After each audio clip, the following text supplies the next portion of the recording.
আসলে কোরআন কি বলে, ওসিলা কোরআনের মধ্যে আছে না নাই, এই সম্পর্কে আমরা একটু সরাসরি কোরআন থেকে শুনে নেব। কি বলেন, ঠিক কি না? আল্লাহ রাব্বুল আলামিন কোরআন মাজিদের 5 নম্বর সূরা আল মায়দা 35 নম্বর আয়াত 35 নম্বর আয়াত খুলে আপনারা পেয়ে যাবেন। আল্লাহ রাব্বুল আলামিন ইরশাদ করেন, ইয়া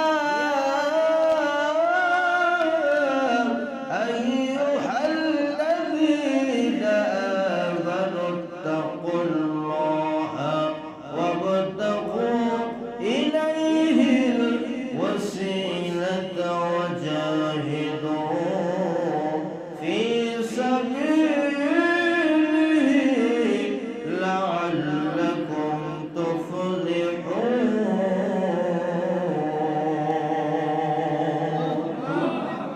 আল্লাহ রাব্বুল আলামিন ঘোষণা দিলেন, ডিক্লারেশন দিলেন, হে বান্দাগণ, ইয়া আইয়ুহাল্লাযীনা আমানু তাকুল্লাহ, হে বান্দাগণ, বিশ্বাসীগণ, তোমরা আমি আল্লাহকে ভয় করো,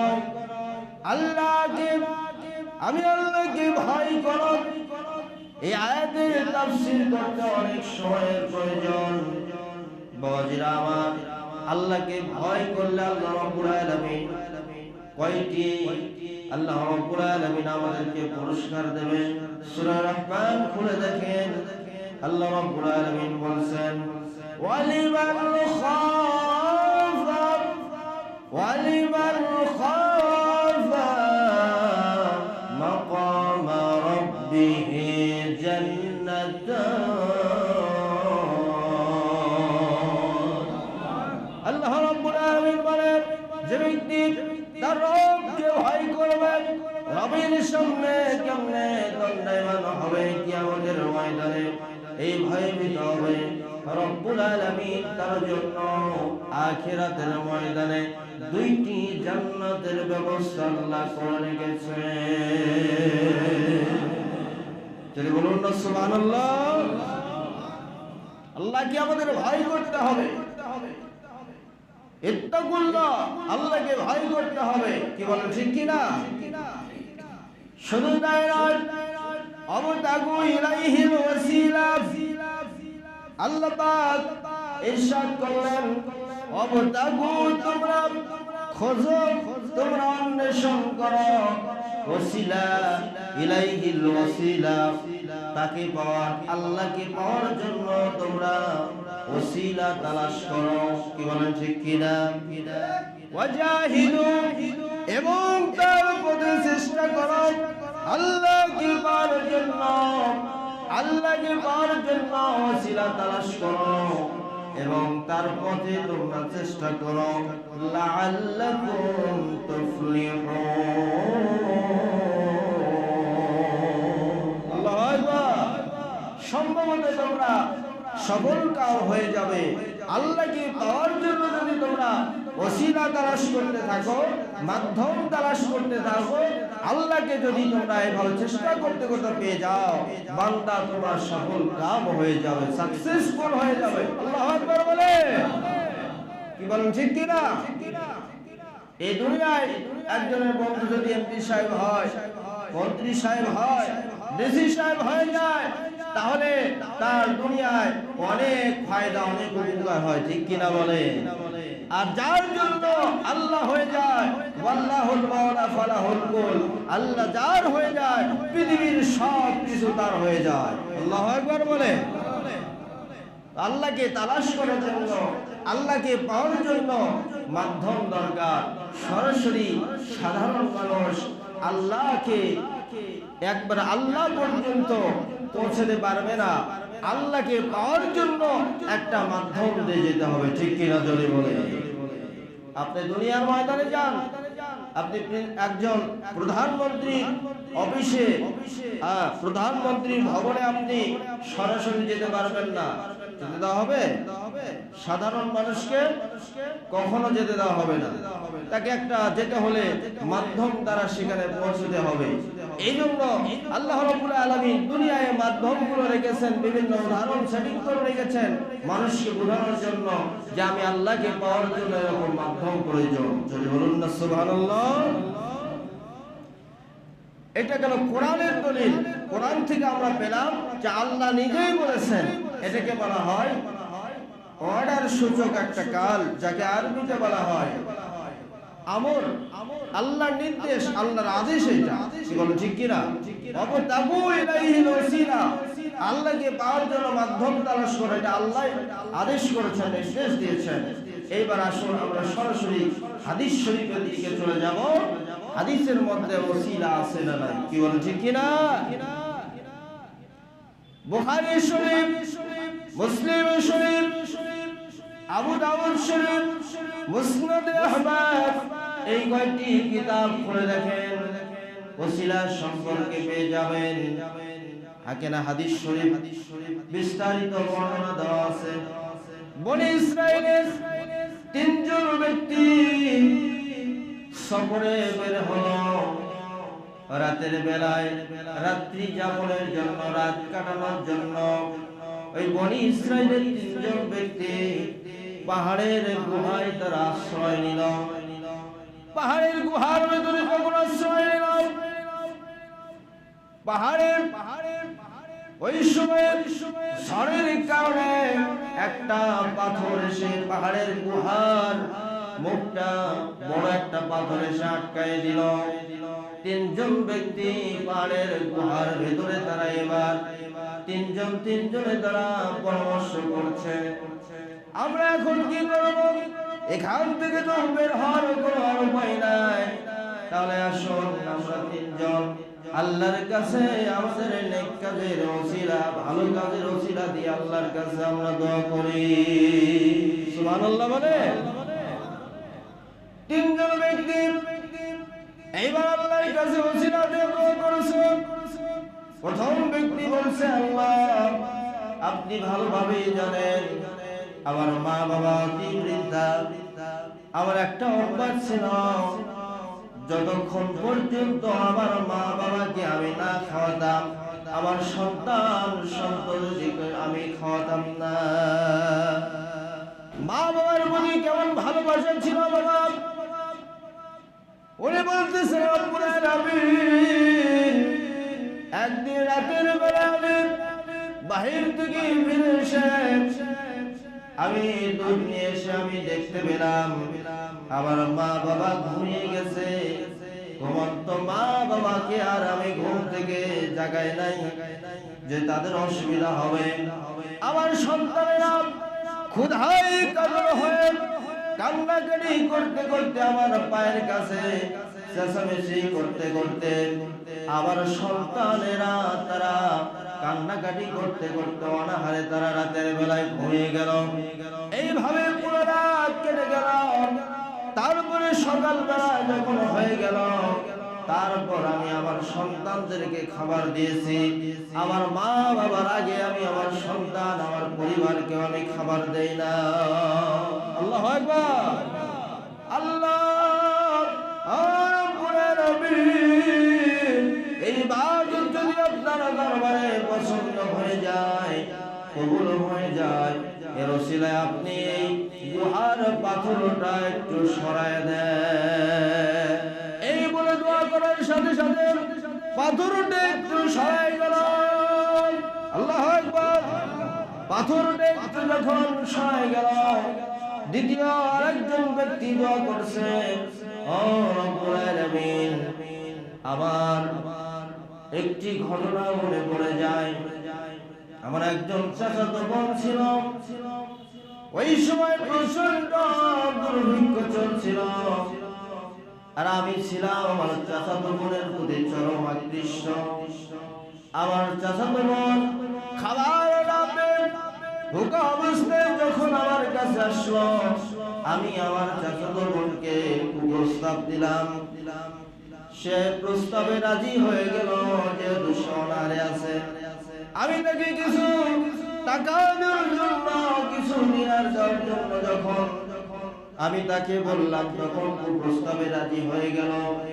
আমরা দুইজন যখন ব্যভিচারের জন্য সম্পূর্ণ প্রস্তুত রেডি হয়ে গেলাম, তখন দেখতে পেলাম আমার চাচাতো বোনের শরীরটা যেন কাঁপতেছিল। আমি বললাম, কেন তুমি এরকম কাঁপতেছ? বলে, আল্লাহর ভয়ে আমি কাঁপতেছি, জীবনেও কখনো ব্যভিচার করি নাই। আজকে আমাকে সামান্য পেটের ক্ষুধার কারণে আমার বাচ্চারা অনাহারে, সেই জন্য আমাকে ব্যভিচার করতে হচ্ছে। আল্লাহর সামনে কিয়ামতে আমি কেমনে মুখ দেখাবো? এই চিন্তা ভাবনা করে আমার শরীরটা কাঁপতেছিল। ওই সময় ওই ব্যক্তি বলছে, আল্লাহ, আমার চাচাতো বোনের শরীরটা কাঁপা দেখে আমার ওই সময় আল্লাহর কথা, আল্লাহর ভয় আমার ভেতরে তখন তৈরি হয়ে গেছে। আল্লাহু আকবার বলে, আমি ওই সময় আমি তার শরীরের উপর থেকে সরে আসলাম। আল্লাহ, এই আমলটা যদি আপনার দরবারে পছন্দ হয়ে যায়, এর ওসিলায় আপনি এই পাথরটা আপনি সরায় দেন। বলুন না সুবহানাল্লাহ। রব্বুল আলামিন এই দোয়া কবুল করে নিয়ে পাথরকে আরো একটু সরায় দিলেন। এবার তৃতীয় জন ব্যক্তি দোয়া করছে, আল্লাহ, আমি একজনের কর্মচারী ছিলাম, কাজ করতাম। ওই বলছে, রব্বুল আলামিন আমার একজন কর্মচারী ছিল, আমার বাড়িতে কাজ করত। সে আমার বাড়ি থেকে পারিশ্রমিক না নিয়ে সে চলে যায়। বহুদিন পর আসার পর যখন আমার কাছে পারিশ্রমিক চায়, আমি বললাম, এই ছাগল পাল, বকরির পাল, গরুর পাল, উটের পাল যেগুলো দেখতেছ, এইগুলো সব তোমার জন্য। আমার কর্মচারী তখন আমাকে বলতেছিল, তুমি কি আমার সাথে ঠাট্টা করতেছ? এত মজুরি তো আমার হবে না। বলে, না, তোমার যে মজুরি পাওয়া ছিল এইগুলো প্রতিপালন করার কারণে এত বেশি হয়ে গেছে। এইগুলো যা দেখছো সব তোমার জন্য। ওই ব্যক্তি বলে, আল্লাহ, আমার এই কর্মচারী এই সবগুলো নিয়ে বিদায় হয়ে চলে গেল, আমাকে একটা পর্যন্ত ওখান থেকে কোনো বকরি বা ছাগল দিল না। আল্লাহ, আপনার জন্য যদি এটা আমি করে থাকি, আপনি গুহা থেকে পাথরকে রব্বুল আলামিন সরায় দেন। এই বলে তিনজন ব্যক্তি যখন দোয়া করেছে ওসিলা দিয়ে, নেক কাজের ওসিলা দিয়ে যখন দোয়া করলো, তৃতীয় ব্যক্তি দোয়া করার সাথে সাথে পাথর আরো সরে গেল। তিনজন ব্যক্তি দেখতে পেল পাথর এবার গুহার মুখ থেকে সম্পূর্ণ সরে গিয়েছে। তিনজন ব্যক্তি গুহা থেকে বের হয়ে তারা বাইরে চলে গেল। বলুন না সুবহানাল্লাহ। ওসিলার কেমন মুকাররবা, ওসিলা দিয়ে তিনজন ব্যক্তি বড় বিপদ থেকে মুক্ত পেয়ে গেল। হাদিস শরীফের মধ্যে আরো এসেছে, আপনারা তাফসীরের রুহুল বায়ান খোলেন, আমার কাছে এখানে সূরা মায়েদার তাফসীরে অনেকগুলো তাফসীর এখানে আছে। আমি আপনাদেরকে একটু নাম বলতেছি। তাফসীরে মাজহারি তৃতীয় খণ্ড 495 পৃষ্ঠা, সম্পূর্ণ আরবি। দেখেন, সম্পূর্ণ আরবি। তাফসীরে মাজহারি আল্লামা কাজী সানাউল্লাহ পানিপতি রাহমাতুল্লাহ আলাইহি তৃতীয় খণ্ড 495 96 পৃষ্ঠা। তাফসীরে জালালাইন আল্লামা জালালউদ্দিন সুয়ুতী রাহমাতুল্লাহ আলাইহি 113 পৃষ্ঠা। তাফসীরে তাবারি আল্লামা জারির আত-তাবারি রাহমাতুল্লাহ 88 পৃষ্ঠা। তাফসীরে বাইজাবি 125 পৃষ্ঠা, আল্লামা নাসিরউদ্দিন বাইজাবি রাহমাতুল্লাহ আলাইহি।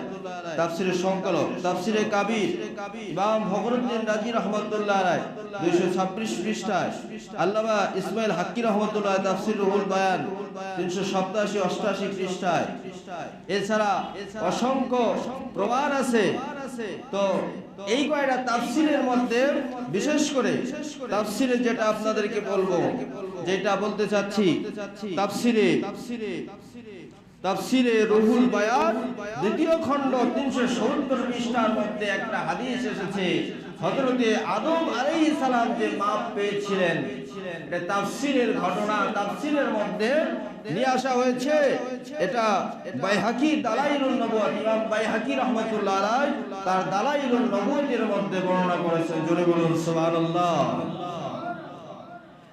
আর ওমর ইবনে খাত্তাব রাদিয়াল্লাহু আনহু আল্লাহু قال قال رسول الله صلى الله عليه وسلم لما يترف آدم بالخطيئة যখন আদম আলাইহিস সালাম একটা ভুল করে ফেললেন অনিচ্ছায়, আল্লাহর কাছে তখন তিনি বলেছেন ক্বালা ইয়া রাব্বি আসআলুকা বিহাক্কি মুহাম্মাদিন আন তাগফিরা, আয় আল্লাহ আমি মুহাম্মদ রাসূলুল্লাহ সাল্লাল্লাহু আলাইহি ওয়াসাল্লামের ওসিলায় আপনার কাছে মাপ চাই। ফাকাল আল্লাহু তাআলা, অতঃপর আল্লাহ তাআলা বললেন ইয়া আদম কাইফা আরাফতা মুহাম্মাদান, তুমি মুহাম্মদ সাল্লাল্লাহু আলাইহি সাল্লামকে কিভাবে চিনলে? ওয়ালাম আখলুকুহু, আমি তাকে এখনো সৃষ্টি করি নাই, তুমি আমার হাবিবকে মুহাম্মদ রাসূলুল্লাহ সাল্লাল্লাহু আলাইহি সাল্লামকে কেমনে চিনলে? আমি তো এখনো সৃষ্টি করি নাই। ক্বালা লিআন্নাকা লাম্মা খলাকতানি বিয়াদিকা ওয়া নাফাখতু ফি রূহিকা ওয়া রাফিআতু রাসি ফারাআইতু আলা কাইমাল আরশি মাকতুবান লা ইলাহা ইল্লাল্লাহ মুহাম্মাদুর রাসূলুল্লাহ সাল্লাল্লাহু আলাইহি ওয়াসাল্লাম। আল্লাহ পাক জিজ্ঞাসা করছে আদম, আমি তো এখনো মুহাম্মদ সাল্লাল্লাহু আলাইহি ওয়াসাল্লামকে সৃষ্টি করি নাই, তুমি কেমনে তাকে চিনলা? তার ওসিলায় তুমি মাপ চাচ্ছ? ওসিলা দিয়েছে কার? আদম আলাইহিস সালাম। আবার নবীজি কার ওসিলা দিয়েছে? জোরে বলেন। নবীজির ওসিলা দিয়েছেন। এইবার উনি আদম আলাইহিস সালাম জবাব দিচ্ছে, আল্লাহ আমাকে আপনি যখন সৃষ্টি করলেন, আমার ভিতরে যখন রূহ দিলেন, আমি তখন আলা কাইমিল আরশ, আরশের পার মধ্যে খুঁটির মধ্যে আমি আদম দেখতে পেয়েছিলাম। মাকতুবান, আরশের খুঁটির মধ্যে লেখা আছে লা ইলাহা ইল্লাল্লাহ মুহাম্মাদুর রাসূলুল্লাহ সাল্লাল্লাহু আলাইহি বলুন না সুবহানাল্লাহ। তাহলে নবীজির নাম কোথায় লেখা আছে? আরশের খুঁটির ভেতরে। এটা মুখের কথা না তাফসীরের কথা? তাফসীরের ভেতরে এসেছে, দালাইলুন নবুওয়াত কিতাবের মধ্যে এসেছে। তাহলে আদম আলাইহিস সালাম ওখানে দেখার পর নবীজির ওসিলা দিয়েছেন, আল্লাহ সেই নবী মুহাম্মদ রাসূলুল্লাহ সাল্লাল্লাহু আলাইহি ওয়াসাল্লামের ওসিলায় আমাকে মাফ করে দেন। আল্লাহু আকবার বলেন। ফারাফাত আন্নাকা লাম তাদিফ ইলা ইসমিকা ইল্লা ইসমা আহাব্বাল খালকা ইলাইকা, আল্লাহকে উনি আরো বলতেছে, আল্লাহ আপনি যে তাকে এই নামটা খুঁটির মধ্যে, আরশের খুঁটির মধ্যে রেখেছেন, এই নাম অবশ্যই আপনার কাছে অপছন্দনীয় নয়, আপনার কাছে পছন্দনীয়, যার কারণে আপনি আরশের খুঁটির মধ্যে আপনার নামের সাথে সেই নাম মুহাম্মাদুর রাসূলুল্লাহ নামটা আপনি লিখে রেখেছেন। এবার আল্লাহ পাক বলছেন ফাকালাল্লাহু তাআলা সাদ্দাকতা ইয়া আদম, হে আদম তুমি যা বলেছো সত্য বলেছো, সত্য বলেছো। ইন্নাহু লাআহাব্বুল খালকা ইলা মাগফিরাতি লাকা ওয়ালাউলা মুহাম্মাদুন লামা খালাকতুকা, মুহাম্মদ সাল্লাল্লাহু আলাইহি সাল্লাম উনি আমার কাছে সবচেয়ে বেশি প্রিয়, আর আমি এই নামের ওসিলায় আমি আল্লাহ তোমাকে আজকে মাফ করে দিলাম। মুহাম্মদ রাসূলুল্লাহ সাল্লাল্লাহু আলাইহি ওয়াসাল্লামকে যদি সৃষ্টি না করতাম, রে আদম আমি আল্লাহ তোমাকেও সৃষ্টি করতাম না। যদি বলুন আল্লাহু আকবার। আবার নবীজির ওসিলায় আদম আলাইহিস সালামকে আল্লাহ মাফ করে দিলেন। আল্লাহু আকবার বলেন। শুধু তাই নয়, ওমর রাদিয়াল্লাহু তাআলা আনহুর জামানায় বৃষ্টি হচ্ছিল না, ওই সময় ওমর রাদিয়াল্লাহু তাআলা আল্লাহর কাছে দোয়া করলেন, রব্বুল আলামিন আমরা নবীজির জীবন দশায় হায়াতে নবীজির ওসিলা দিয়ে দোয়া করতাম, আর এখন তো নবীজি ওফাত হয়ে গেছেন, ইন্তিকাল হয়ে গেছে। আমরা নবীজির চাচা আব্বাস রাদিয়াল্লাহু তাআলা ওসিলা দিয়ে দোয়া করছি, আল্লাহ আপনি আমাদেরকে বৃষ্টি দান করুন। এই দোয়া করার সাথে সাথে আল্লাহ আসমান থেকে বৃষ্টি দিয়ে দিলে। বাবাজিরা আমার, একদম প্রমাণ হয় শুধু নবীদের না, সাহাবীদের ওসিলা দ্বারা দোয়া করা সুন্নাত।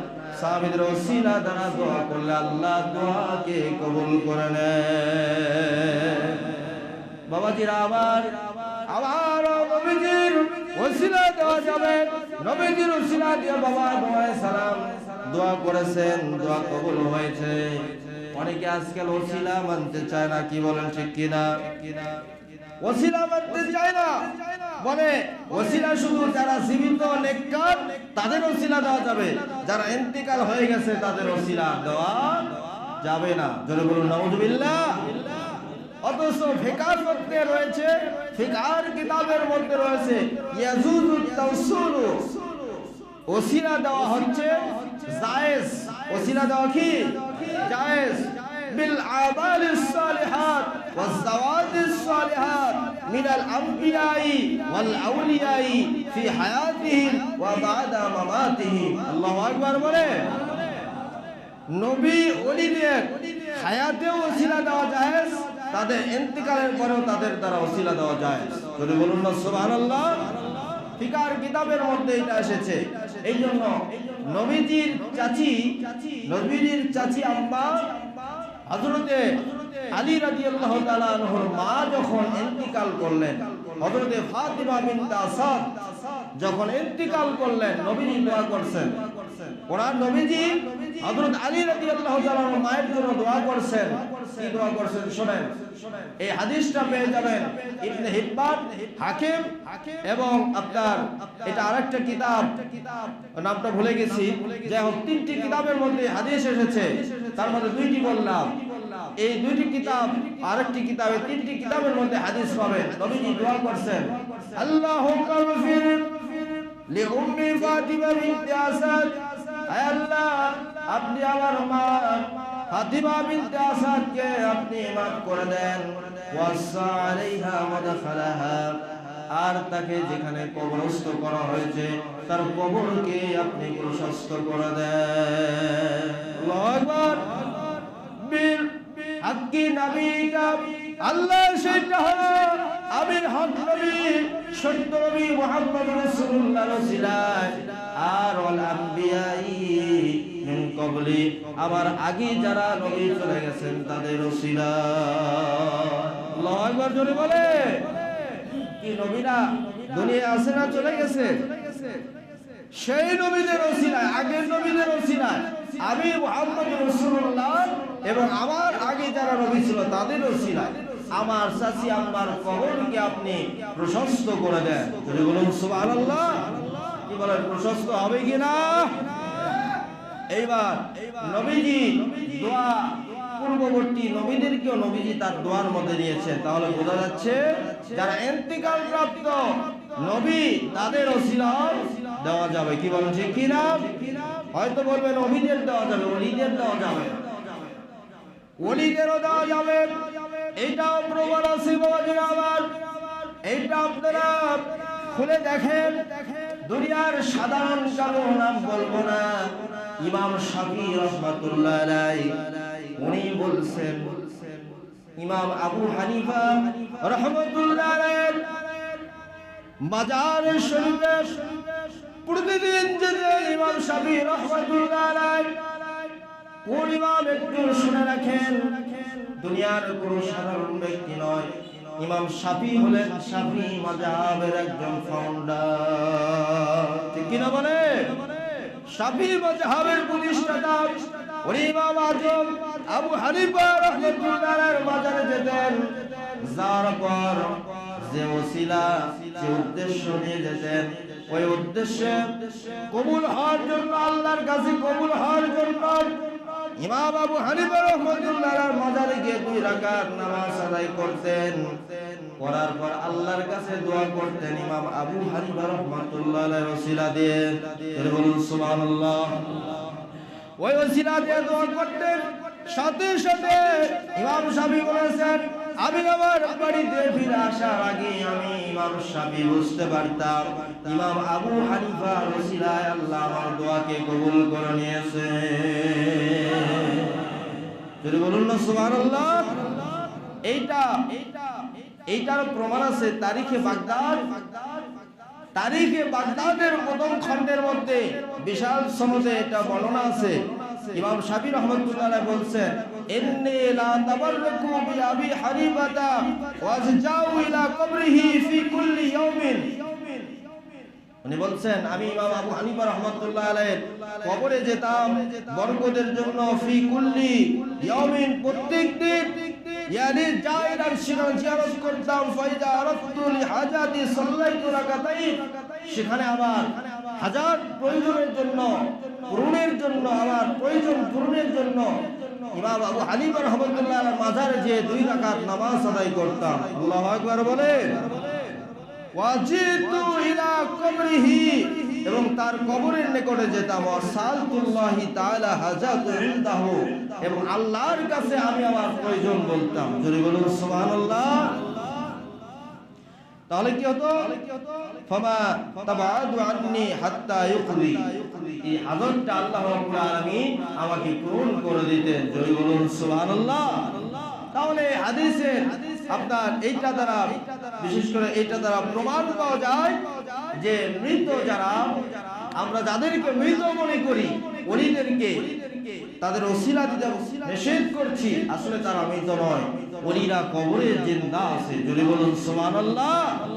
আমাদের চোখ নাই তাই আমরা দেখতে পাই না, তাই আজকাল দেশের মধ্যে লক্ষ লক্ষ টাকা খরচ করে আলেমদেরকে এনে বিশাল বিশাল প্যান্ডেল সাজায়া লক্ষ লক্ষ লোক তার ভুল তাফসীর শুনতেছে, আর সেখানে বলা হচ্ছে যে মৃত পীর মৃত ওলিদের ওসিলা দেওয়া জায়েজ নাই বলে দিল, আর সবাই বলছে ঠিক ঠিক ঠিক, না বুঝে ঠিক বলে। কি বলেন, ঠিক কিনা? অথচ প্রমাণ পেয়ে গেলাম যে যারা ইন্তিকাল প্রাপ্ত নেককার বান্দা তাদেরকে ওসিলা করে দোয়া করেছেন ইমামে শাফি, তার চাইতে বড় একজন কেউ এখানে পৃথিবীতে আর তৈরি হবে না। কি বলেন, ঠিক কিনা? আর কেউ তৈরি হবে না। এই সমস্ত ভুল ব্যাখ্যা আজকে আমাদের মধ্যে প্রচলিত হয়ে যাচ্ছে, আপনারা তাদের দিকে খেয়াল রাখবেন, এই সমস্ত দিকে কান না দিয়ে আমল করেন। আল্লাহ রাব্বুল আলামিন যেন সঠিক ব্যাখ্যা বিশ্লেষণের উপর আমাদেরকে আমল করার তৌফিক দান করেন। সকলে বলুন আমিন। যারা সুন্নাত পড়েন না, 4 রাকাত কবলা নামাজ পড়েন। আসসালামু আলাইকুম ওয়া রাহমাতুল্লাহ।